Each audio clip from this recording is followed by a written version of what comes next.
Assalamualaikum warahmatullahi wabarakatuh.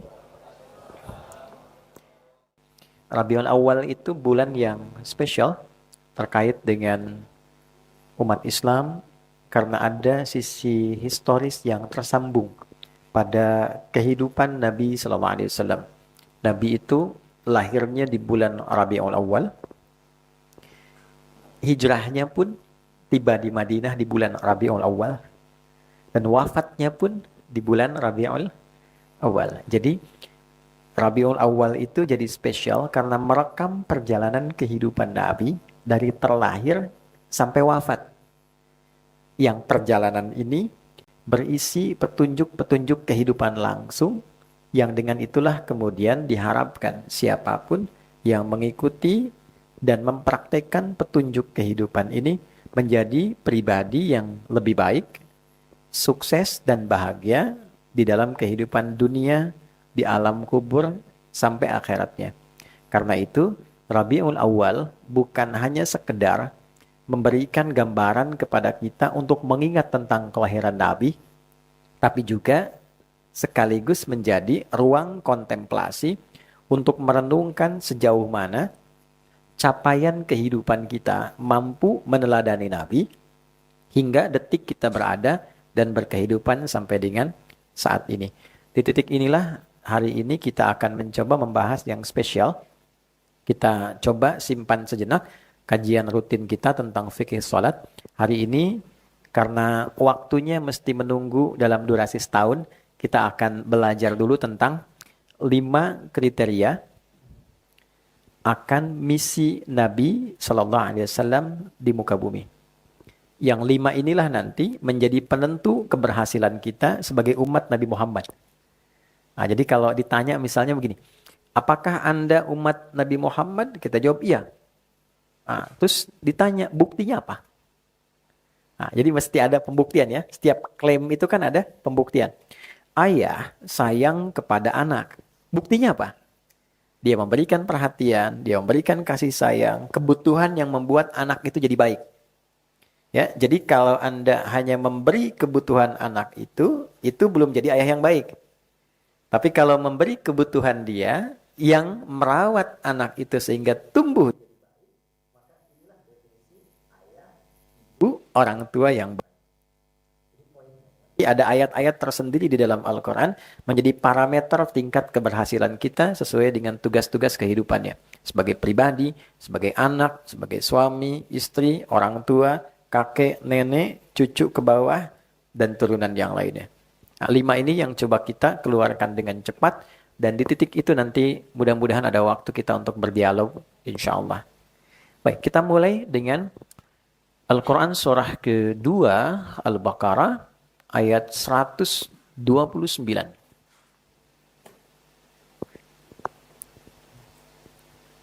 Saya mohon izin berdiri ya, supaya ada catatan yang bisa teman-teman nanti kaji ulang. Dasar kita saat ini ada di Quran surah kedua ayat 129. Karena kita akan membahas dengan lebih spesifik, saya akan lebih fokus kepada materi yang kita kaji. Sudah? Nah, sekarang kita langsung dulu ya. Nanti tafsir penjelasannya kita gabungkan dengan ayat-ayat lain. Di paling kiri agak ke atas sedikit. Nabi Ibrahim dan Nabi Ismail alaihi wassalam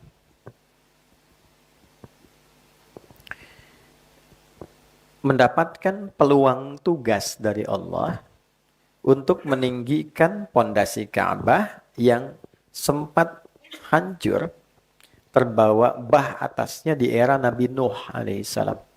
Jadi di era Nabi Nuh alaihissalam itu ada banjir besar, yang dalam satu keterangan juga menyapu bagian bangunan atas Ka'bah. Ya, sehingga tersisa pondasinya. Jadi kalau sekarang ini ada rumah Quran, ya kan? Rumah itu bait, bata yabitu baitan, ya kan? Nah, ini menarik, kadang diserap ke dalam bahasa Indonesia jadi membangun dengan batu bata, gitu kan? Ya, bata yabitu baitan, tempat untuk beristirahat. Bait. Oke. Ini baitnya ada bangunannya. Saya gambarkan beginilah ya, yang paling ringannya ini. Nah, di bawah ini kan ada pondasi. Mesti ada pondasi untuk mengokohkan bangunan ini. Oke?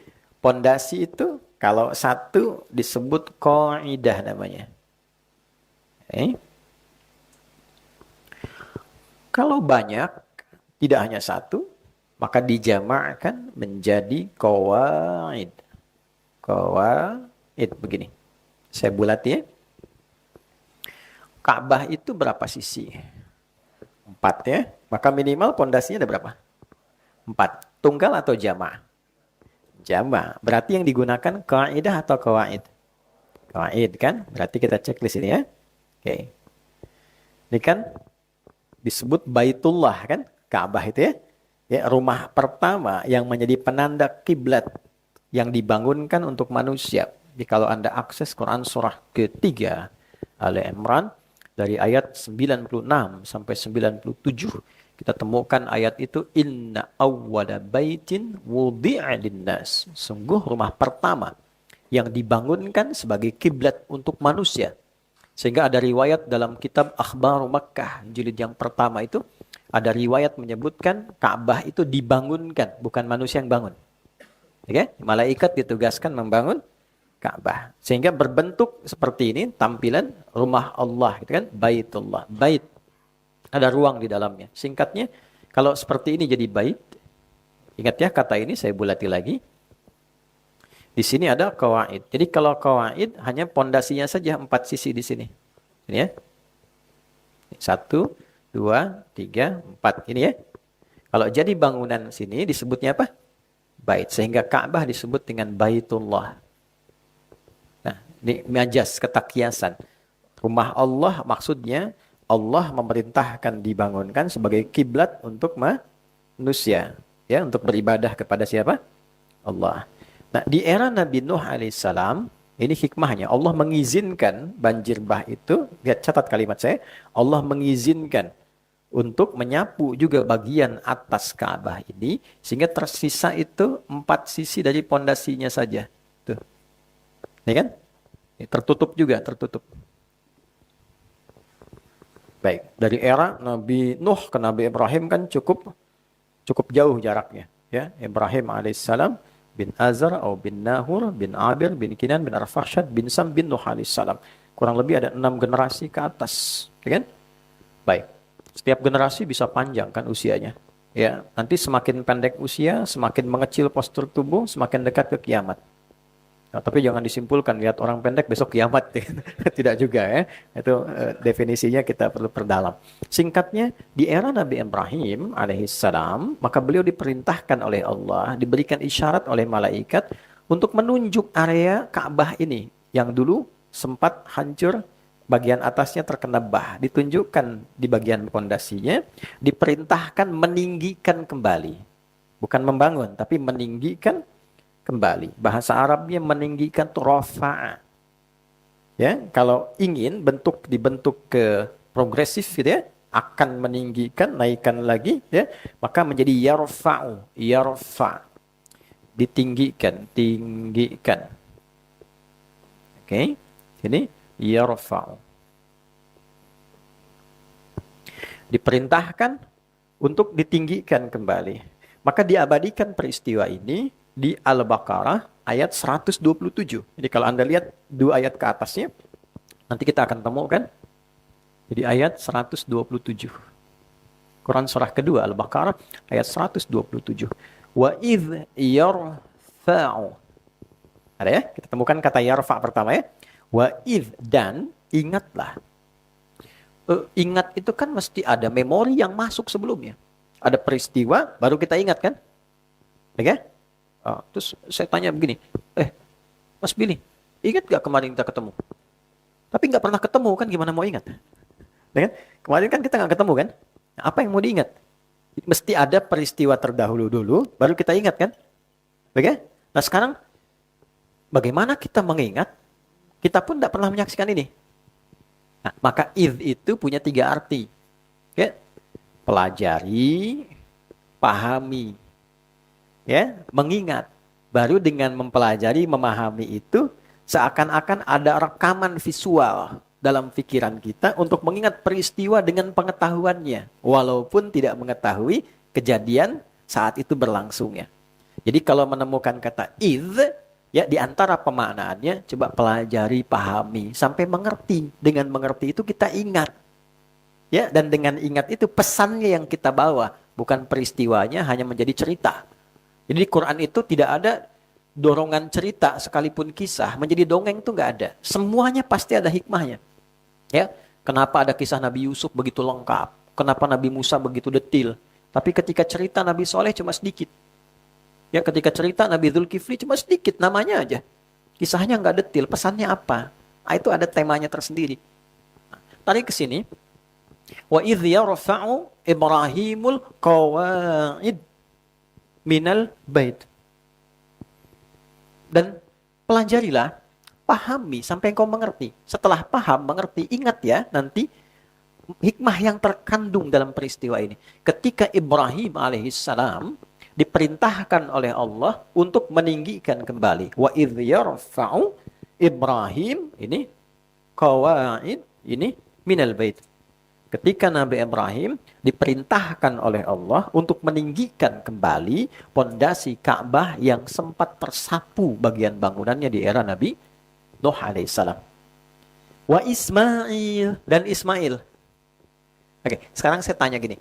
Kenapa Ismailnya diakhirkan? Kan bisa kalimatnya begini. Dan ketika Allah perintahkan Ibrahim dan Ismail alaihissalam untuk meninggikan pondasi Ka'bah.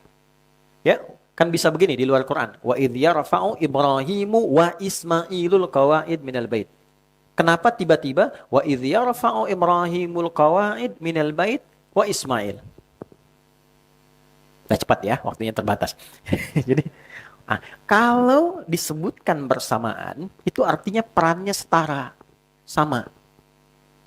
Ya, kalau disebutkan satu terlebih dahulu, yang kedua di belakang, artinya peran utamanya yang pertama ini. Yang belakang tuh ikut-ikut bantu. Oke? Jadi sebetulnya yang diperintahkan itu Nabi Ibrahim. Anaknya ini masih belia, belum balik loh waktu itu.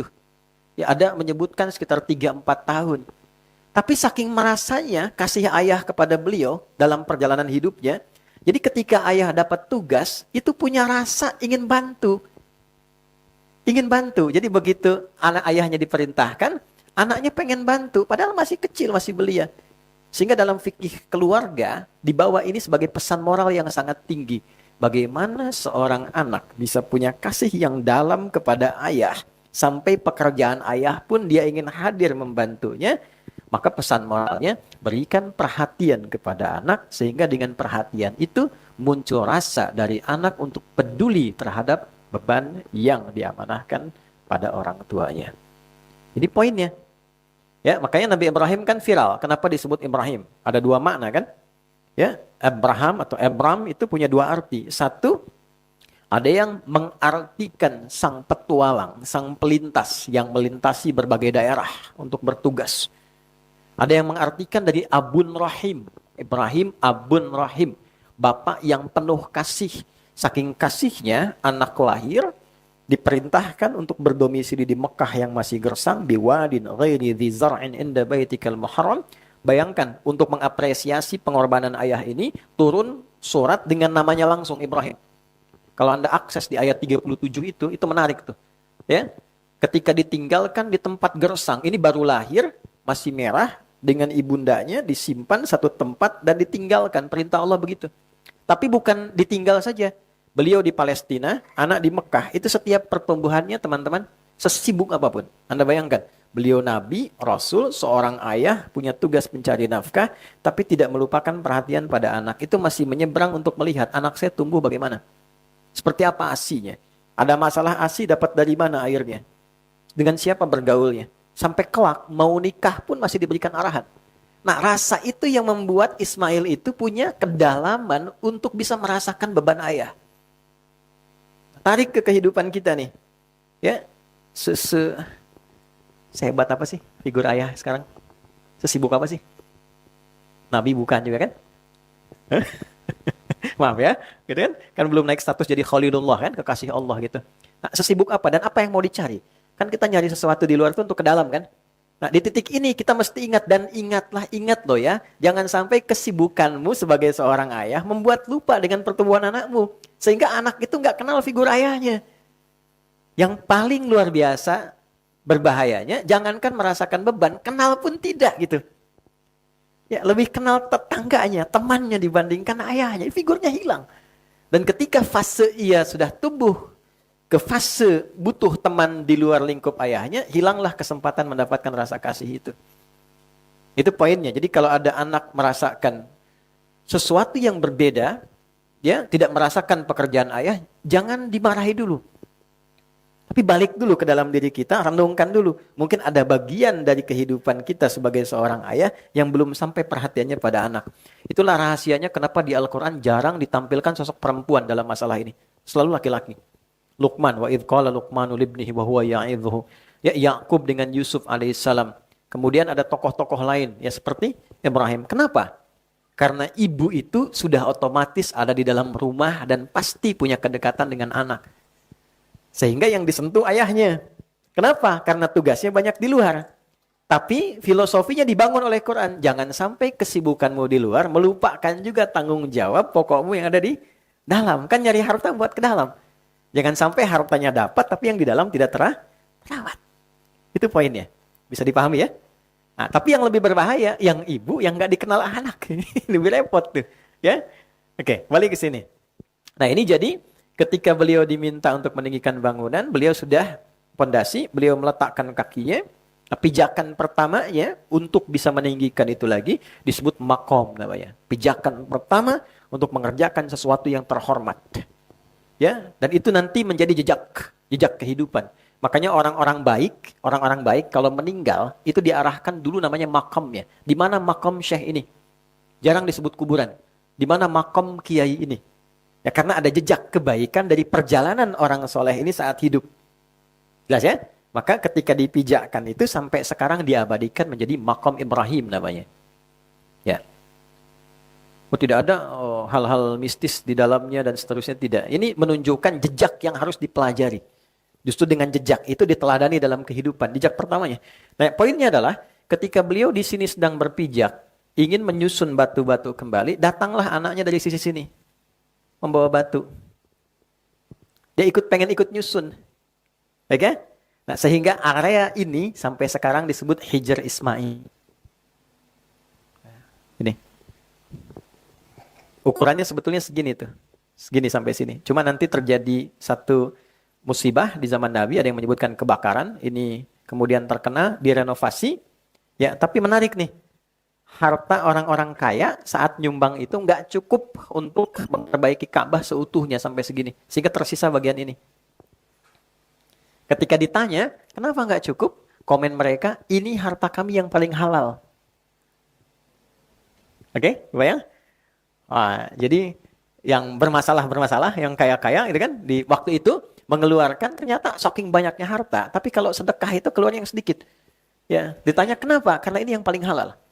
Makanya ada ungkapan kekinian kalau ada orang kaya, gitu kan, tapi sedekahnya sedikit, nah itu yang halal gitu. Ini sanadnya kan ya.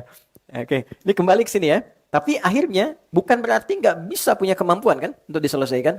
Hikmahnya apa? Hikmahnya jika ada orang yang menginginkan sholat di dalam area Ka'bah dan terbatas karena hukum dunia di dalamnya, dia bisa mendapatkan kesempatan sholat di area sini. Itulah barakahnya Nabi Ismail. Sini. Jelas? Kan hukum dunia berlaku ya. Pemimpin aja yang masuk ke dalam pakai tangga khusus kan. Maka Allah buka. Di rumah Allah semua punya kesempatan yang sama. Maka orang yang sholat di area ini sama dengan sholat di dalam masuk areanya. Singkatnya, ditinggikan ini, selesai kemudian jadi kembali. Maka berdoalah di samping Ka'bah itu. Doanya ada 3. Ayat 127, 128, kemudian 129. Doa ini bisa teman-teman gunakan kalau misal lagi bangun rumah jadi. Bangun rumah, menempati rumah baru. Boleh berdoa ini, pakai doa ini. Sampai 128. 128. Dah? Wa idh yarfa'u Ibrahimul qawa'ida minal baiti wa Ismail. Rabbana taqabbal minna innaka antas sami'ul alim. Ya Allah, mohon terima amal kami dalam membangun sampai jadi ini. Aku yakin hanya Engkau yang maha mendengar dan menerima doa yang aku sampaikan ini. Jadi kalau bangun sesuatu yang baik, apapun itu jadi bentuk bangunan doa, ya Allah, mohon terima ini sebagai niat hamba untuk beribadah di tempat ini. Lalu yang 128-nya, Rabbana waj'alna muslimaini laka wa min dzurriyyatina ummatan muslimatan lak wa arina manasikana wa tub alaina innaka antat tawwabur. Ini ada makna jauhnya yang sangat dalam sekali. Tadi kan saya bicara tafsir dan takwil, ini ilmunya nggak mudah. Kalau tafsir itu melihat yang tampak, takwil itu yang terdalam. Yukhrijul hayya minal mayyit, menghidupkan dari yang mati jadi hidup. Tafsir, telur jadi ayam. Tidak ada apa-apa, berproses, tiba-tiba jadi ayam. Ya, itu tafsir namanya. Tapi kalau kita katakan yang belum ada iman hidup dengan imannya, itu takwil namanya. Setelah rumahnya jadi, diisi, kita berdoa, ya Allah, mohon jadikan setiap penghuni rumah ini, aku, keluargaku, menjadikan rumah ini sebagai tempat yang membuat kami menjadi hamba yang baik. Dan kalau kami salah, bimbing setiap anggota di rumah ini untuk memperbaiki diri dengan bertobat kepadamu sehingga kembali jadi baik.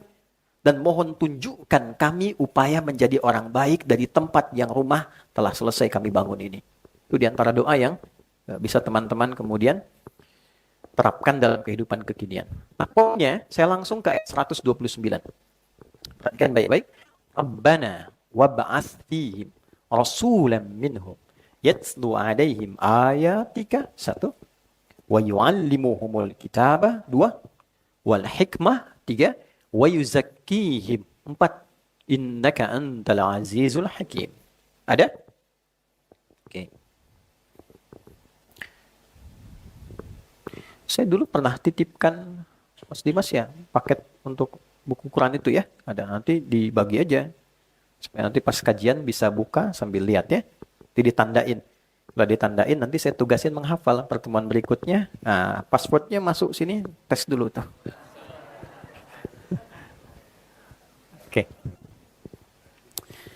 Rabbana wab'ats fihim rasulan minhum. Ya Allah, mohon Engkau berkenan mengutus Rasul terbaik itu. Jadi begini, nama Nabi Muhammad itu sudah viral di semua Rasul yang pernah bertugas di bumi. Akan datang Rasul terakhir, paling hebat, paling mulia, mencakup semua mukjizat Nabi-Nabi sebelumnya. Ya kan? Dan akan menjadi Rasul sampai akhir zaman. Rasul terbaik. Nah, Nabi Ibrahim, Nabi Ismail berdoa, ya Allah, karena ini Rasul terbaik, Rasul paling istimewa, maka kami mohon lahirkan ia di tempat yang istimewa ini. Di lahirnya pun di tempat yang istimewa, di samping Ka'bah. Dan tidak ada yang lahir di samping Ka'bah, di dekat area Ka'bah, di lingkungan orang hidup dekat Ka'bah, kecuali Nabi Muhammad SAW. Jadi kalau teman-teman umrah atau haji ya, kalau di sini ada area Green Zamzam itu, sini ada Safwa, ada area kecil ke belakang sini, masuk ke sini, kemudian ini ke Aziziyah, jalan. Ini ada Bukit Jabal Qubais, ini atasnya Istana Raja, ini sumber. Dari sini bisa belok, dari sini ke arah kanan, berarti lurus sini, ya sampai ujung. Kemudian di sini ada gate 26, 27-nya gate Nabi. Di sini gate Ali, ini Babus Salam. Babus Salam tuh pintunya begitu keluar, ini rumah kediamannya sahabat Abbas. Di sini antara ini dengan ini ada satu tiang lampu tinggi sendiri. Di sini ada jembatan cirinya sampai ke sini naik ke gate ini. Nah, ini tiang lampu ini yang paling tinggi, ini rumahnya Abu Jahal dulu. Ya, sini. Kita tarik dari sini garis lurus ke sini, kurang lebih ada 150 meter. Di atasnya ada satu bukit, bukitnya cerah. Sini ada bangunan warna krem. Ini ada toran air di sini satu lagi warna biru. Ini siapa? Ini ada kipas angin 35 dari sini ke sini. Saya udah hitung. Kalau 36 berarti nambah 1 ada yang baru tuh. Oke, nah sini ini area ada perbaikan, di sini ada toilet, ini ada sofa, di sini marwah. Nah, ini rumah Nabi dulu. Nabi lahir di sini. Ya, jadi kalau ditarik garis lurus dari Hajar Aswad, tarik ketemunya ke sini nih, ke Babus Salam. Makanya kalau nanti sunnahnya kalau sudah selesai renovasi, kalau dari sini tembusnya langsung ke sofa, langsung ke sini Hajar Aswad. Jadi nggak muter-muter. Oke. Nah, dulu saya pernah ambil foto dengan kakak tuh, kakak yang foto ya. Ini menarik, tapi ini bukan riwayat ya, dan bukan utak-atik juga, fenomena saja. Dia begitu matahari terbit dari sini, jadi pantulan sinarnya tuh tegak lurus dari rumah Nabi langsung ke Babu Salam ke sini. Langsung ke Hajar Aswad, garis. Ya tafsirnya bebas saja, orang bisa menafsirkan apapun, tapi ini cukup menarik. Singkatnya lahirnya di sini, dan gak ada Nabi Rasul yang lahir di dekat area ini kecuali Nabi Muhammad SAW. Ini poinnya. Nah, ketika terlahir ini, yang menarik adalah, ya Allah, mohon nanti saat terlahir, anugerahkan kepada Rasul istimewa ini 4 keutamaan. 1, yatlu alaihim ayatika, mengajarkan, membacakan pada umatnya ayat-ayatmu. Ayat. Itu, di sini saja ya. Beliau dapat ayat. 2, wa yu'allimuhumul kitab, mengajarkan kandungan ayat ini, dan yang diajarkan itu bisa dibukukan, dikodifikasikan. Ya, jadi mengajarkan panduan hidup, ajarkan panduan yang terkodifikasi, terbukukan. 3, wal hikmah, mengajarkan hikmah dari ajaran ini. Apa maknanya, apa esensinya. Yang keempat, wa yuzakkihim, menyucikan, membersihkan hati umatnya. Bersih hati. Ya, jadi saat sekarang masih jagalah hati, dulu sudah bersih hati. Oke? Innaka antal azizul hakim. Aku berkeyakinan kuat bahwa hanya engkau yang perkasa mewujudkan itu dan maha bijak untuk memilih siapa nabi yang terbaik itu. Oke. Paham sampai di sini? Sampai sini? Jelas ya? Baik. Kita lanjutkan. Doa itu kemudian terkabul. Terkabulnya kurang lebih. Walaupun ada perbedaan riwayat, 29 sampai 30 generasi setelah itu. Satu generasinya itu bisa ada yang 1000 tahun gitu. Ya, bisa ada yang ratusan tahun. Itu 30 generasi. Setelah itu terkabul. Lahirlah Nabi Muhammad sallallahu alaihi wasallam. Diurut Muhammad SAW bin Abdullah, bin Abdul Muttalib, bin Hashim, bin Abdul Manaf, bin Qusay, bin Murrah, bin Kilab, bin Ka'ab, bin Ghalib, bin Fihir, bin Malik, bin Nadar, bin Kinana, bin Khuzaimah, bin Mudrikah, bin Ilyas, bin Nidar, bin Mudar, bin Ma'ad, bin Adnan, bin Addi, bin Adri, bin Muqawwam, bin Nahur, bin Tarikh, bin Ya'rub, bin Yasjub, bin Nabit, bin Ismail alaihissalam, bin Ibrahim alaihissalam. 30 generasi. Coba ulangi. 30. Baru dijawab. Ya. Nabi loh, bayangkan loh ya. Nabi Ibrahim kan kekasih Allah tuh. Wattakhadallahu Ibrahim khalila, kekasih Allah, dekat sama Allah, luar biasa solehnya. Nabi Ismail demikian, sangat disayangi Allah, disebut gulamun halim. 2 orang Nabi Rasul tersayang berdoa, dijawabnya 30 generasi setelahnya. Ya kita bukan Nabi, bukan Rasul, belum punya status itu, doa pengen nuntut dijawab sekarang gitu kan. Maka Allah tahu yang terbaik, kapan waktu yang pas menjawab doa kita sesuai dengan kemampuan kita untuk menerima jawaban doa itu. Itu poinnya. Maka ketika lahir Nabi Rasul itu dijawab oleh Allah, jawabannya turun di Quran surah kedua, surah yang sama. Ayatnya 151, paling kanan. Agak sedikit ke bawah, ke tengah dikit ya. Quran surah 2 ayat 151. Anda bisa compare, bisa bandingkan dengan ayat 129. Yang berdoa, gini lihat, perhatikan gaya bahasa antara berdoa dengan menjawab doa. Berdoanya, Rabbana waba'ath fihim rasulam minhum. Dijawab oleh Allah, kama arsalna fikum rasulam minkum. Rabbana wab'ath fihim rasulam minhum. Kama arsalna fikum rasulam minkum. Sebagaimana dulu pernah berdoa orang tuamu, ya kan? Nabi Ibrahim, Nabi Ismail, aku kabulkan doa itu dengan menetapkan seorang Rasul terhebat, terbaik, istimewa dari komunitas orang yang berkehidupan dekat Ka'bah.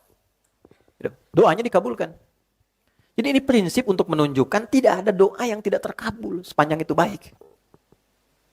Ya, tidak ada doa yang tidak terkabul sepanjang itu baik. Itu ada di Quran surah kedua ayat 186, itu aturannya. Wa idza sa'alaka 'ibadi fa inni qarib ujibu da'watad da'i idza da'an. Jadi kalau hambaku berdoa, itu pasti aku akan kabulkan. Pasti. Ya, falyastajibu li wal yu'minu bi la'allahum yarshudun. Untuk mempercepat terkabulnya itu, cepat juga tunaikan seruan-seruan Allah. Doa itu kan kita menyeru Allah. Allah menggunakan hukum logika dulu supaya kita paham. Kalau kamu ingin cepat dijawab seruanmu, jawab cepat juga seruanku pakai iman. Ini diminta sholat, siap-siap lambat. Tapi kalau minta sama Allah pengen cepat. Kan tidak ada keadilan di situ. Sedangkan Allah maha adil. Nah, cuma harus belajar fikih doa. Cara Allah menjawab doa, itu ada 3 caranya. Diberi langsung sesuai permintaan. Sepanjang dia butuh itu, dan baik itu bagi kehidupan dunia akhiratnya. Ya Allah minta sepeda, dikasih sepeda. Langsung gitu. Ya?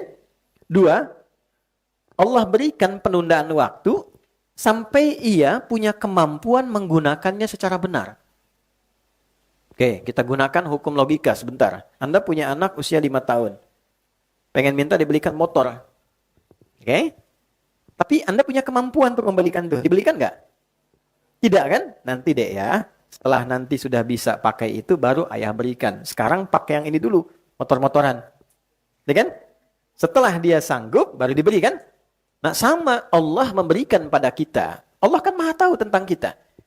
Ini dilihat nih, ini kalau diberi sekarang justru jadi madarat, nggak baik. Maka dikasih jeda untuk mematangkan diri dulu, itu pun dibimbing sama Allah.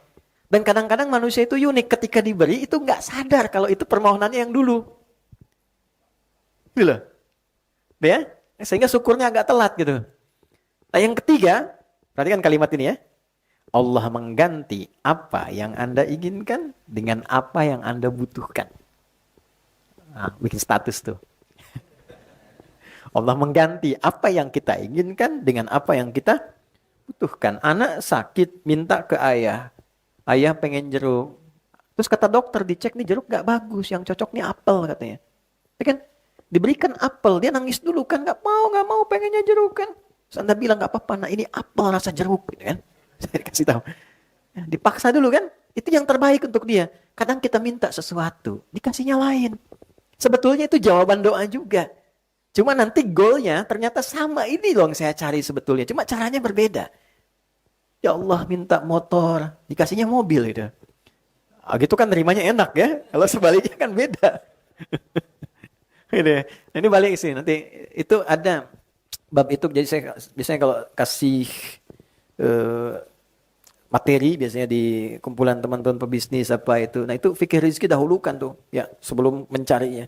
Sebab kalau orang tidak tahu fikih rizkinya, ya kemudian dipaksakan mencari dulu, biasanya rasanya itu kurang dalam dan kekecewaan itu seringkali muncul dalam ikhtiar. Balik sini.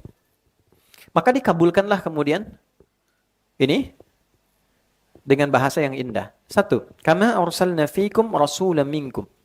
Yatlu alaikum ayatina. Dikonfirmasi. Dijawab. Aku beri tugas untuk menyampaikan ayat. Dapat ayat. Karena itu semua yang diterima Nabi Muhammad SAW disebutnya ayat. Nabi Muhammad dapat Al-Quran. Ada surat pertama namanya surat apa? Al-Fatihah. Berapa ayat? 7. Al-Baqarah berapa ayat? Selalu ayat kan? Ayat. Pertanyaannya, apa itu ayat? Tanda. Apa itu tanda? Ayat. Oke. Tanda itu ada 3. 1, alamat. Alamat dari bahasa apa? Arab. Alamat itu tanda yang mendekatkan pada tujuan. Di mana alamatnya rumah Quran Musawarah. Di bla bla bla ini diakses cepat sampai ke tujuan. Tidak tahu putar-putar dulu. Itu alamat. Kedua ada namanya wasmun. Ya, wasmun bisa dihilangkan wawunya disimpan ke belakang jadi samatun atau diganti taknya jadi alif di depannya ismun. Nah, diterjemahkan dengan nama. Kenapa nama disebut dengan ismun? Menjadi tanda. Dia menjadi tanda yang membedakan antara satu dengan yang lainnya. Mas Dimas, ini yang nengok. Mas Dude, itu yang nengok. Ya kan? Untuk membedakan dua ini, Bagaimana bisa membedakan kedua ini entitasnya? Maka diberikan nama di dalamnya. Jika dipanggil A, membedakan dengan yang lain. Tapi di dalam itu pun indahnya Islam, itu masih memberikan pedoman. Berikan nama yang baik. Supaya kehormatannya terjaga. Anda boleh tunjukkan ya. Di dunia ini, mana ada tuntunan bahkan keagamaan yang mengatur detil sampai ke nama. Islam tuh sampai begitunya. Kayak di Islam itu Nabi pernah memberikan gambaran, mengarahkan beberapa sahabat, mengganti nama-namanya yang kurang layak untuk maslahatnya. Ya, makanya cek namanya ya. Nah, nama itu bagian dari doa dan menentukan bagian dari jalan kehidupan. Ya, makanya kalau beri nama, cari nama-nama yang terbaik. Sehingga di dunia bagus, di akhirat dipanggilnya itu menyenangkan. Saat dipanggil di hari kiamat, kan? Nah, makanya jangan jadi candaan ya. Jangan jadi Nah, cari yang terbaik. Hati, ya ada 9 nama yang kalau ketemu itu langsung ganti. Nah, 9 nama setan tuh ada 9 nama. Nah, balik sini. Satu ayat. Ayat itu yang ketiga adalah tanda yang menjadikan seorang hamba lebih dekat dengan Tuhan. Ayat. Maknanya cuma satu. Tanda yang menjadikan seorang hamba merasa lebih dekat dengan Allah, dengan Tuhan. Itu ayat. Makanya kenapa teman-teman setiap baca Quran itu merasa lebih dekat dengan Allah, sensasinya beda. Anda dengan dengar Quran saja sudah merasa terkoneksi, lain rasanya. Ya. Minuna alladzina idza dzukirallahu wajilat qulubuhum wa idza tuliyat alaihim ayatuhu zadathum imana wa ala rabbihim yatawakkalun. Insan beriman itu bisa mengecek keadaan imannya. Salah satu parameternya dengan mendengar sebutan Allah. Jika diperdengarkan, ada konfirmasi di hatinya, ada getaran. Getaran ini beda. Ada getaran kasih, getaran khawatir. Ini getaran iman beda. Makanya setiap hari disebutkan 5 kali nama Allah. Diperdengarkan di telinga. Adzan. Allahu Akbar, Allahu Akbar. Langsung ada rasa kan? Ya? Nah itu getaran iman. Wa idza tuliyat alaihim ayatuhu ayat. Dan jika dibacakan padanya ayat-ayat Allah, zadathum imana, ya, bertambah keimanannya, wa ala rabbihim yatawakkalun, dan semakin terbangun hubungan kedekatan dengan Allah Subhanahu wa ini mau diganti atau mic-nya tetap ganti? Bismillah. Oke, baik.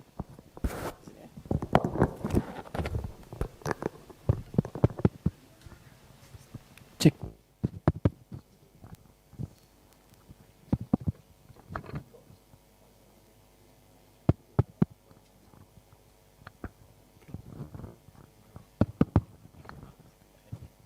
Bismillah, cek, haram hukumnya, cek.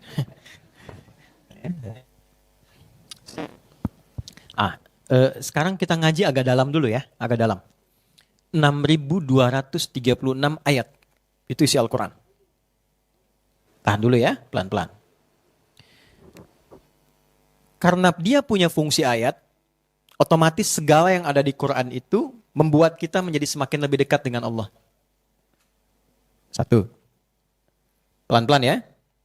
Yang kedua, Quran itu isinya bukan sekedar bacaan. Tapi di dalamnya ada petunjuk kehidupan. Inilah dahsyatnya Al-Quran. Suka ringkas, kalau saya suka ringkas, saya sebut bahasanya kurikulum hidup, pedoman hidup. Yang mengantarkan pada kesuksesan dan kebahagiaan. Falah, bahasa Arabnya. Inna hadzal Qur'ana yahdi lillati hiya aqwam. Yubashshirul mu'minina alladzina ya'maluna as-salihati anna lahum ajran kabira. Oke. Pelan-pelan ya, pelan-pelan. Jadi dari Al-Fatihah sampai An-Nas, di antara mukjizat Al-Quran, ia bukan menjadi kitab bacaan semata, bukan. Tapi isinya kurikulum hidup. Jadi semua perjalanan hidup kita, dari lahir sampai dengan wafat, itu kalau ingin bahagia, ingin sukses, Anda tinggal keluarkan ayat-ayat itu, praktekkan ayatnya dalam hidup, itulah yang mengantarkan kita pada kesuksesan sejati dan kebahagiaannya. Ya, karena itu kenapa Nabi Muhammad ditugaskan di titik paling rendah dalam kehidupan manusia, disebut jahiliyah, untuk memberikan bukti keistimewaan Al-Quran. Kenapa nggak diutus di Romawi yang sudah maju, di Persia yang sudah maju? Kan dua kekuatan besar kan? Supaya tidak ada klaim gini, oh pantas maju. Diutusnya di tempat yang sudah maju kok, sudah modern, sudah baik. Maka ditempatkan di titik terendah, di lingkungan jahiliyah untuk menunjukkan kedahsyatan Al-Quran ketika dipraktekkan. Ini poinnya. Jadi, saya ingin membangun kesadaran dulu, Bapak Ibu sekalian, teman-teman. Al-Quran itu posisikan sebagai kurikulum hidup. Bahasa Arabnya hudan namanya. Apa namanya? Hudan, ini. Ada di Quran surah 2 ayat 185 tuh. Syahrul Ramadan alladzi unzila fihi al-Quran hudal lin nas. Sebagai kurikulum hidup untuk kehidupan manusia. Jadi semua persoalan kehidupan kita, di sini ada solusinya. Kalau benar, fala khaufun alaihim walahum yahzanun. Hidup itu selalu dekat dengan kesuksesan dan selalu lekat dengan kebahagiaan. Dua poin ini. Nah, jadi membaca itu gerbang pembukanya saja. Intinya tilawah, karena bahasa risalahnya begini. Coba lihat lagi ayatnya. Yatlu alaihim kan, bukan yaqra'una alaihim. Bukan yaqra'u alaihim, tapi yatlu alaihim. Beda qiraah dengan tilawah. Qiraah, iqra, itu membaca makna asalnya tanpa menuntut memahami. Dulu pernah ada buku iqra kan? Iqra ya? Kan di situ diajarkan kita cara baca kan? Tapi nggak diajarkan untuk memahami, ini mah apa maksudnya? Enggak kan? Cuma ada harokat, fathah, kasrah, dhammah, sukun kan? Fathah, itu kan? Fathah, fa, sin, kasrosi, si, ha, maskun disukunkan, gitu kan? Apa sih? Kan terus gitu. Itu aja kan? Ya sama, membaca begitu. Bahasa Indonesia juga begitu. Dulu waktu saya kecil kan ada pelajaran bahasa Indonesia itu, membaca, ini Budi, ini Ibu Budi, ini ayah Budi, ini kawan Budi. Tapi sampai sekarang kita kan nggak pernah tahu Ibu Budi itu siapa. Tinggal di mana dia, itu kan? Keluarga mana? Kan nggak kan? Hanya untuk bisa baca ya. Tapi setelah baca, instrumen itu digunakan untuk memahami makna. Kita bisa gunakan baca koran, baca berita, mengakses informasi. Nah, Quran begitu. Cara kita memahami, mengakses disebut dengan tilawah. Nah, pelan-pelan ya. Jadi singkatnya begini, di setiap aktivitas kehidupan, di bidang apapun, kalau ingin sukses, ingin bahagia yang sejati, ini ada kurikulum kehidupan yang Allah langsung berikan sebagai tanda kasihnya bagi kita, yaitu Al-Quran. Satu itu dulu. Nah, yang kedua pertanyaannya adalah, dari setiap ragam kesuksesan yang telah diraih dengan petunjuk ini, berapa yang sudah mendekatkan diri kita pada Allah? Itu. Nah, ini ciri umat Nabi di sini. Ciri dasarnya berinteraksi dengan Quran. Ciri keduanya menggunakan Quran sebagai panduan kehidupan.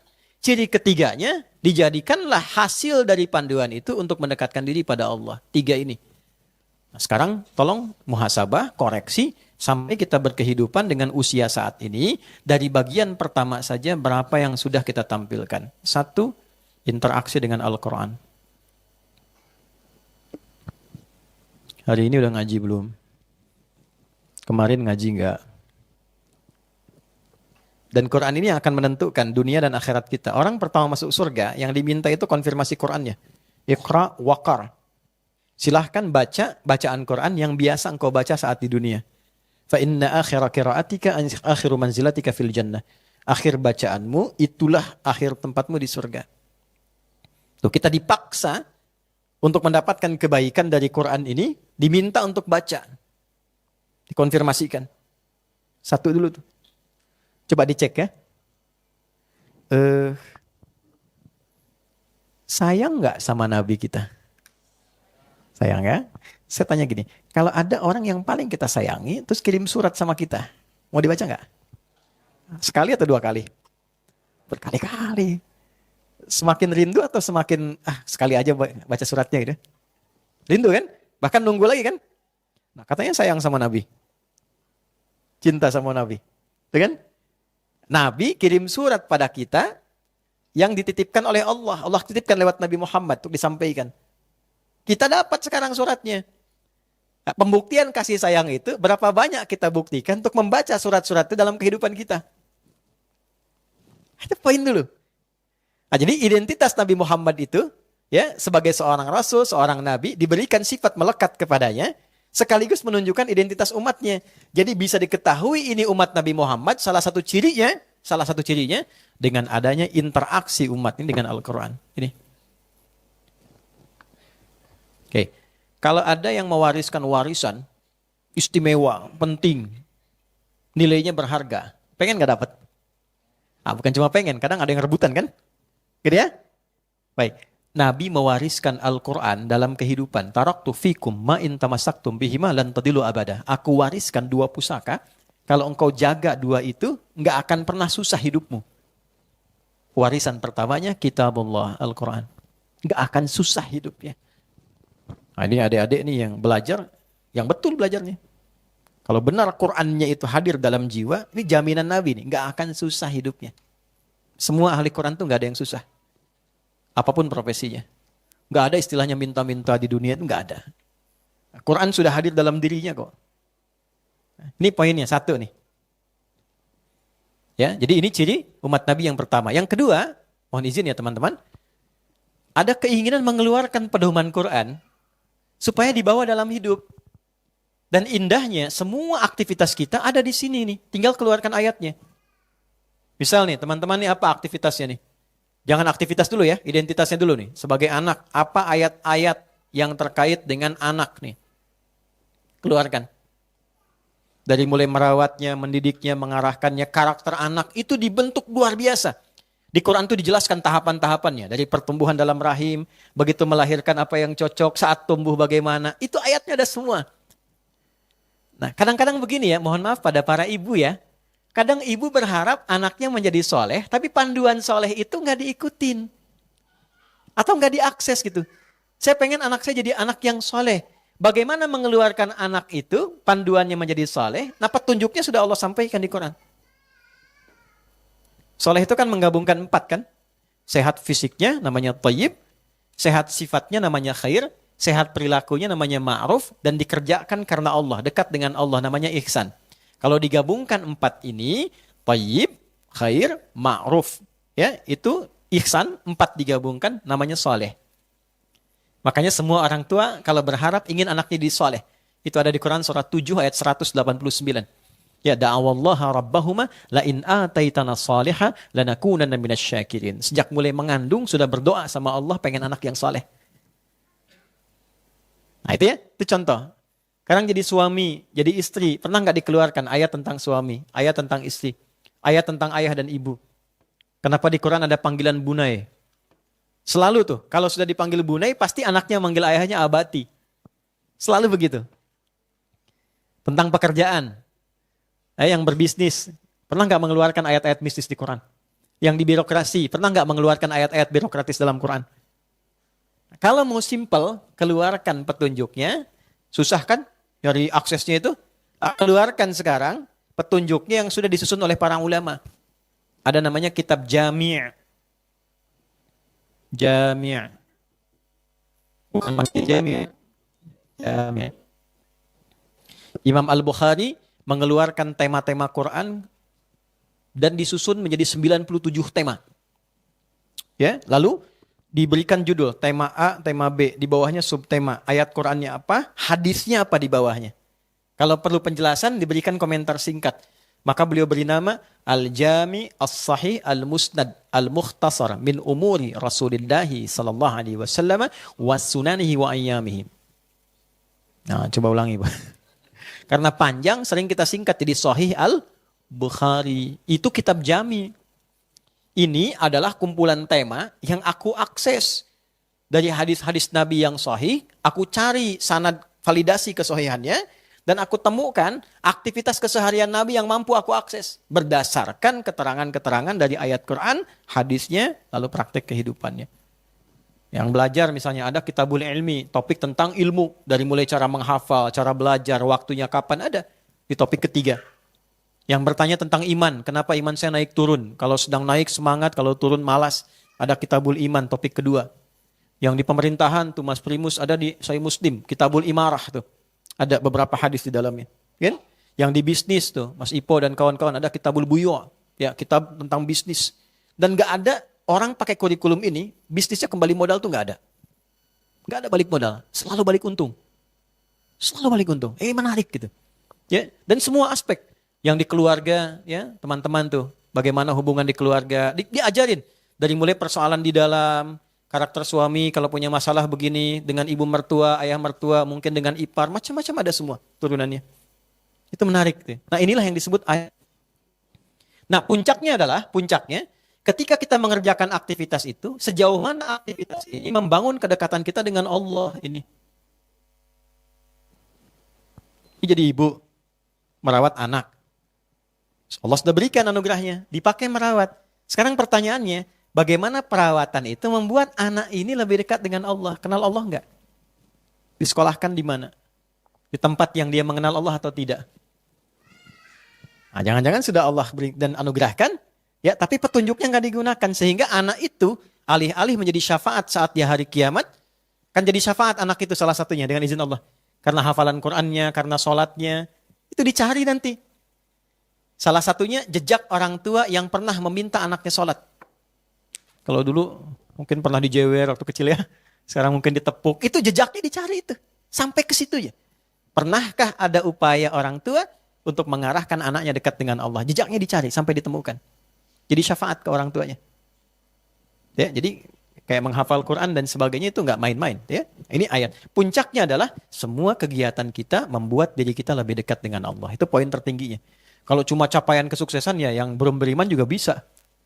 Kalau sukses berbisnis sampai kaya, jangankan kita yang belum punya iman kaya juga. Kalau kedudukan yang lain punya kedudukan juga. Nah, pembedanya apa? Pembeda imannya. Kedudukan itu membuat diri kita semakin dekat dengan Allah. Kekayaan itu membuat kita paham cara menggunakannya berdasarkan petunjuk Allah. Itulah ayat. Nah, fungsi Nabi menjelaskan itu. Menjelaskan ini dalam kehidupannya. Maka muncul yang kedua. Ya, wa yu'allimuhumul kitab, yang doa ini. Ajaran panduan. Sudah? Oke, tapi ditempatkan oleh Al-Quran pada tempat ketiga. Yang keduanya, ini, yang 4 dinaikkan kedua. Lihat jawaban ayat 151 ya, teman. Fokus. Kama arsalna fikum rasulam minkum yatslu alaikum ayatina wa yuzakkikum. Fokus ini ya. Permintaan Nabi Ibrahim dan Nabi Ismail itu urutan nomor 4, wa yuzakkikum. Tapi ketika dijawab oleh Allah, diurutkan jadi nomor 2. Ada? Membimbing umatnya supaya hatinya bersih. Makanya dari situ kita mendapatkan pelajaran tazkiyatun nafas. Jadi umat Nabi Muhammad itu ciri yang kedua, bersih hatinya.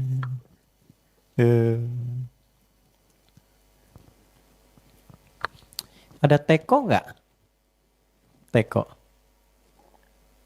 Enggak, saya bukan tanya supaya bawa teko, bukan.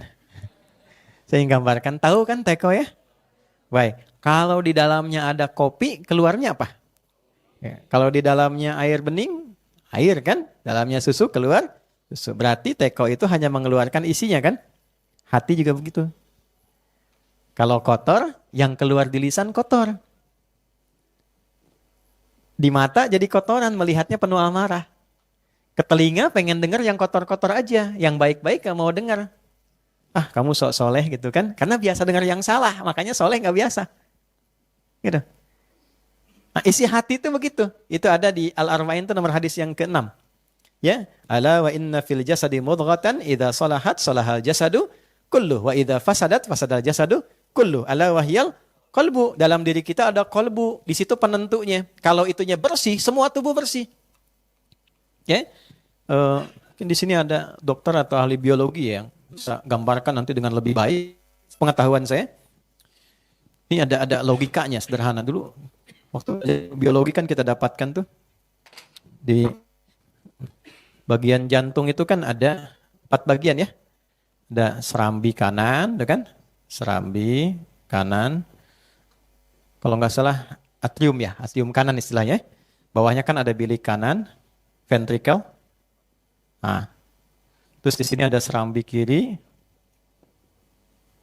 Ini ada bilik kiri. Ini fungsi serambi itu kan nanti menyerap udara dari seluruh organ tubuh kan? Oksigen maksudnya, darah kan diserap ke sini kan? Lewat vena cava ya. Visi kalau vena cava nih. Ini pembuluhnya masukkan ke sini, oksigen rendah, semua darah ngalir ke sini.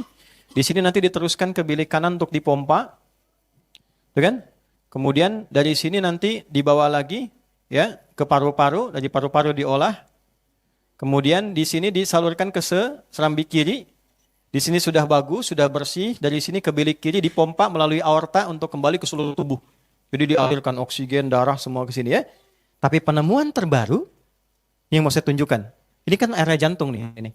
Di penemuan terbaru di tahun 1991 itu ada pakar neurologi namanya Edward Armour. Dia melakukan penelitian, ternyata dia menemukan satu titik dalam serambi kanan. Satu titik bagian yang berisi 40.000 saraf kehidupan. Ternyata dalam jantung itu ada otak lain selain otak yang ada di kepala kita itu. Dan disitulah pusat untuk mengingat, memberi perintah, berbicara, merasakan, dan sebagainya. Itu ada 40.000 ada di sini. Bagian titik ini. Dan ini yang menentukan mengalirkan semua perintah-perintah itu ke seluruh tubuh. Yang merasakan, mengingat, mengamati, dan sebagainya. Makanya sering Anda katakan kan hati saya sakit, perasaannya, dan sebagainya. Nah itu di sini puncaknya, titiknya di sini. Kalau ini baik, semua yang dibawa baik, termasuk aliran oksigennya, darahnya, dan sebagainya. Jadi ternyata darah yang dialirkan itu bukan perkara oksigen rendah atau tinggi saja. Ternyata ada bagian lain yang memberikan kualitas kepada darah itu, membentuk perilaku. Ini hubungan dengan makanan. Ini yang bisa diterjemahkan. Kenapa makanan haram membuat seseorang jadi buruk perilakunya? Salah satunya adalah karena ini mensupport sifat-sifat yang ada di otak jantung ini. Dibawalah dengan aliran darah yang dipompa oleh bilik kiri ke semua bagian tubuh. Nah, sekarang tugas Nabi mengajarkan kepada umat, membimbing supaya ini bersih. Sebab kalau ini bersih, yang dialirkan semua sifat ke tubuh pasti bersih juga. Dan mengalirkan tadi isi teko sesuai dengan isinya. Mengalirnya semua baik-baik. Kalau ininya bersih, maka masuk dari sini ke mulut, mulutnya bersih. Keluar kata-kata yang baik.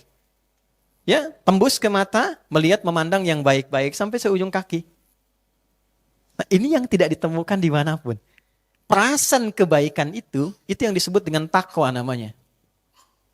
Wa nafsi wa ma sawwaha fa'alhamaha fujuraha wa takwa. Makanya sering teman-teman dapatkan kalau Nabi kasih nasihat pasti tingkatkan takwa. Tingkatkan takwa, gitu kan? Coba Nabi pernah kasih nasihat ke salah satu sahabat, diabadikan di Al-Arba'in nomor hadis ke-18 tuh. Ittaqillaha haitsuma kunta. Bertakwalah engkau dimanapun engkau berada. Takwa itu maksudnya apa? Jadilah orang baik. Tuh yang pria-pria teman-teman. Setiap Jumat tuh. Dari rukun khutbah itu. Pernah nggak khatib katakan? Tingkatkan takwa kan? Nah, intinya apa? Setiap pekan kita diingatkan, jadi orang baik. Jadi suami yang baik. Jadi ayah yang baik. Anak-anak yang baik. Kalau bekerja di tempat yang baik, dengan cara yang baik, itu satu kalimat singkat padat. Makanya kalau khatib sudah wasiat takwa, selesai sampai di situ pun boleh tutup khutbah. Boleh tutup, selesai. Boleh misalnya satu waktu Anda menjadi khatib Jumat, Anda katakan, ya, hadirin sekalian, sudah berapa khutbah disampaikan dengan panjang dan lebar. Untuk mengingatkan takwa. Kalau sampai khatib sampaikan belum Anda ingat juga, berapa lagi pengingat yang Anda butuhkan? Barakallahu li wa lakum fil Qur'anil azim. Selesai. Itu jadi orang baik. Nah nanti untuk meningkatkan takwa ini caranya bagaimana? Tuh ada iman. Dah? Iman tuh kayak sinyalnya gitu. Kalau ini aktif, takwanya muncul. Makanya sering bertemu iman dengan takwa. Pelan-pelan. Latihan mengungkap takwa, memunculkannya, itu mesti ada usahanya, disebut amal. Sifat amal yang dibimbing takwa disebut soleh. Amal soleh. Bahasa singkatnya sering disebut ibadah. Maka di sini muncul sholat. Pelan-pelan ya. Ada Al-Quran. Ada puasa.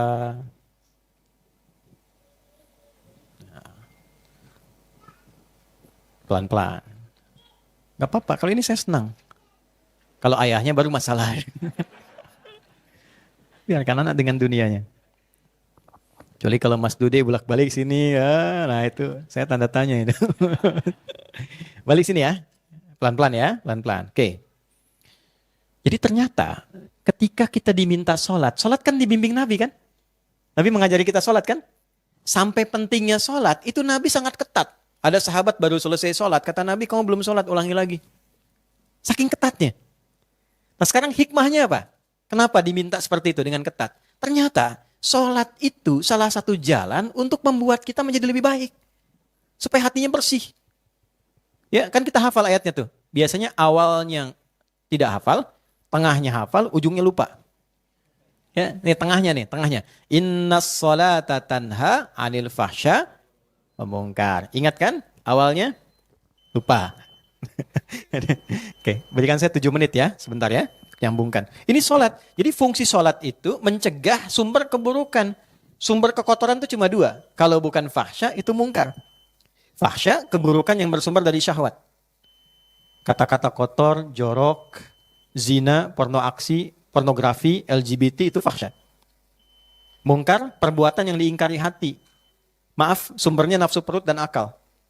Menipu, merampok, mencela, ya, membunuh dan lain-lain yang kotor-kotor yang hati ingkari, itu mungkar. Itu 2 aja. Nah kalau ini bisa kita cegah, tepis, maka yang muncul lawannya. Ketika itu hilang, yang bersih muncul ini. Nah sholat itu hikmahnya dari mulai takbir sampai salam melatih kita supaya mengirim sinyal ke hati supaya bersih. Kalau sudah bersih, semua bagian tubuh jadi baik. Jelas sampai sini? Baik. Itulah sebabnya kenapa mengajarkan kepada kita dari Nabi supaya ayo jaga sholat, sekeluarga sholat, anak sholat, dari kecil sholat. Supaya anak tumbuh jadi orang baik. Pertanyaannya, dari sekian kita hidup sampai saat ini, berapa semangat kita menjaga sholat? Sehingga layak kita disebut sebagai umat Nabi. Yang dikonfirmasi oleh Nabi itu pertama sholatnya dulu. Al-farqu bainal mu'min wal kafir tarkus sholat. Perbedaan orang beriman dengan belum beriman itu ada pada sholatnya. Baik, saya cepat ya, saya selesaikan. Kurang lebih 6 menit kita selesai. Ini 3, wal hikmah. Kalau mau benar, belajar hikmahnya. Sholat. Ada bacaannya. Allahu Akbar. Bacaan. Ada gerakannya. Tangan diangkat sejajar dengan bahu. Ada hikmahnya yang terakhir. Kenapa tangannya begini? Kenapa diletakkan di sini? Kenapa kakinya dilebarkan selebar bahu? Kenapa tidak rapat begini? Kenapa nggak terlalu lebar? Ini ada maknanya. Kalau kita bawa itu dalam kehidupan, dipraktekkan dalam hidup, makna-makna itu membimbing kita berkehidupan untuk mengantarkan pada kesuksesan dan kebahagiaan tadi. Nah sekarang pertanyaannya, dari 3 ini seringkali yang dibahas 2. Bacaannya apa, caranya bagaimana. Dan seringkali uniknya sering ribut pada masalah cara. Antara yang kunut dengan yang tidak, ribut. Antara yang sujudnya pakai telapak tangan atau lutut, sibuk. Sementara dua-duanya nggak paham kenapa mesti kunut misalnya. Sunnah. Kenapa turunnya dengan ini? Itu ada maknanya semua. Bisa kebayang nggak teman-teman? Ada orang diajarkan oleh Nabi tentang cara berdiri, dipakai dalam hidup, jadi orang kaya yang pernah hidup di bumi. Yang valuasi hartanya pernah dihitung, dengan kurs sekarang itu 14.000 triliun. Belajar dari berdiri. Itulah Abdurrahman bin Auf. Jadi semua dalam Islam itu ada artinya. Nggak ujuk-ujuk begini. Sholat begitu aja, tidak. Ada maknanya. Puasa, ada saum, ada siam. Dari namanya aja sudah ada artinya. Kenapa sholat? Kenapa puasa disebutkan siam? Kenapa yang biasa saum? Itu ada artinya. Nah, jadi 3 bagian ini sudah, ayat sudah, bersih hati sudah, hikmah. Kemudian yang keempat, kama arsalna fikum rasulan minkum yatlu alaikum ayatina wa yuzakkikum wa yuallimukumul kitab wal hikmah. Kitab, penjelasan Al-Quran yang dibukukan. Singkatnya hadis. Jadi kalau kita sekarang melihat Nabi sudah nggak ada. Tapi bisa melacak itu lewat buku-buku hadis. Dari mulai fisik Nabi bagaimana, jalan Nabi seperti apa, bicara Nabi bagaimana, kalau jadi suami seperti apa di rumahnya. Bukunya udah ada semua. Bahkan sekarang sudah online. Kan sekarang sudah digital. Kalau sudah digital, sudah bisa diakses, masuk ke handphone, belum mau belajar juga dengan cara apa lagi difasilitasi. Yang terakhir, nah ini yang paling penting, ini jarang dibahas nih. Ya. Wa yu'allimukum ma lam takunu ta'lamun. sifat umat Nabi itu diajari kebaruan-kebaruan dalam kehidupan. Bahasa kerennya kreatif dan inovatif. Ciri umat Nabi Muhammad itu kreatif. Selalu punya inovasi baru. Ya, jadi kalau belajar yang dipelajari tajwid, tapi belajar dengan inovasi yang baru sehingga belajarnya menyenangkan, nyaman. Bisnis punya kreativitas. Kalau orang sudah dapatkan ini, cari peluang yang lain, inovasinya bagus. Itu umat Nabi itu. Makanya umat Nabi itu selalu maju. Ya, dalam berbagai aspek. Nah, ini 5 ini saya tutup kemudian dengan kalimat begini. Setiap 12 Rabiul Awal, umat Islam pada umumnya berupaya untuk mengingat kembali, memperingati kembali tentang lahirnya Nabi. Tapi di antara sekian yang memperingati itu, berapa yang mempelajari misi utama Nabi itu sehingga benar-benar menjadi umat Nabi yang seutuhnya. Itulah sebabnya kalau datang Rabiul Awal, coba pelajari yang 5 ini. Sudah betul belum sejati jadi umat Nabi? Ya, saya kembalikan. 1, kembali kepada Al-Quran. Yang kedua, berusaha untuk membersihkan hati dengan baik. Yang ketiga, kita berupaya mempelajari petunjuk praktek kehidupan Nabi. Yang keempat, mempelajari hikmah-hikmah dari pedoman kehidupan itu. Dan yang kelima, selalu kreatif, berinovasi, menjalani kehidupan dengan dasar-dasar yang dituntun dari petunjuk Nabi SAW. Inilah dalam setiap maulid itu, setidaknya ditanya pada diri kita, rangkuman ini diperas nanti menjadi 2 sifat dan di surah ke-48 di ayat yang ke-29. Jadi 5 ini jadi 4 poin. 4 ini ada pada nama Nabi Muhammad, yang satunya ada pada Ahmad. Muhammad disebutkan 4 kali dalam Al-Quran, Ahmad disebutkan sekali dalam Al-Quran. Muhammad, Quran surah ke-3 ayat 144, Quran surah 33 ayat ke-40, Quran surah 47 dengan namanya ayat kedua, dan Quran surah 48 ayat ke-29. Ahmad cuma sekali, Quran surah ke-61 ayat yang ke-6. Jadi 4 tambah 1 berapa? 5, misinya 5. Yang 4-nya dengan namanya. Jadi sebetulnya ketika disebutkan nama Muhammad sallallahu alaihi wasallam, bukan sekedar kita bersolawat, tapi kita mencoba mengecek, sudah betul jadi umat Nabi yang benar. Hatinya sudah bersih belum? Ya kan? Dengan bagian-bagian ini. Muhammadur Rasulullah walladzina ma'ahu asyidda'u 'alal kuffar ruhama'u bainahum tarahum ruk'an sujjada salat yabtaguna fadlan min rabbihim wa ridwana. Teruskan pelan-pelan, simahum fi wujuhim min atharis sujud. Apa itu atharis sujud kata para ulama? Wajahnya yang bersih, yang bening hatinya, yang ketika dilihat orang menyenangkan, mewarisi kepribadian Nabi. Nabi kan kalau dilihat orang langsung senang. Ya, nanti muncul karakter, begitu disebut namanya langsung pengen jadi baik. Ada yang begitu tuh. Ngelihat fotonya langsung pengen jadi taat gitu. Ada yang disebut namanya, jangan sebut nama itu. Nah, berarti ada sesuatu yang harus dikoreksi. Kita cukupkan dulu. Subhanakallahumma rabbana bihamdika asyhadu an la ilaha illa anta astaghfiruka wa atubu ilaik. Assalamualaikum warahmatullahi wabarakatuh.